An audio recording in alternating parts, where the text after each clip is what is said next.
আলহামদুলিল্লাহ। শুরুতেই সবাইকে অগ্রিম ঈদ মোবারক। তো আজকে আমরা সবাই কুরবানির গরু কিনতে চলে আসছিলাম দাপুনিয়া হাটে। আর কে কে দাপুনিয়া হাট থেকে কুরবানির গরু কিনেছেন অবশ্যই কমেন্ট বক্সে জানাবেন। যে পরিমাণ ভিড় ছিল, আমাদের তো ঢুকতেই লাগছে 2 ঘন্টা। দেখলেই বুঝতে পারতেছেন কি পরিমাণ ক্রাউড আর কি পরিমাণ মানুষ। আর এদিক দিয়ে বৃষ্টির জন্য সবকিছু কেদা কেদা হয়ে গেছিল। তো কেদা কেদা গুলো অতিক্রম করে আমরা গরুগুলা দেখতেছিলাম সবার মতো। কেদার মধ্যে গরুগুলা দেখতে খুবই ভালোই লাগতেছিল।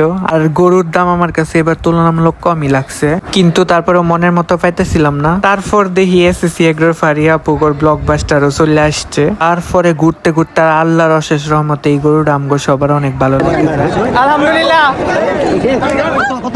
এই যে গরু কিনা শেষ, এখন আমরা এই যে জুতা হাতে সবাই যাইতাছি বাড়ির উদ্দেশ্যে।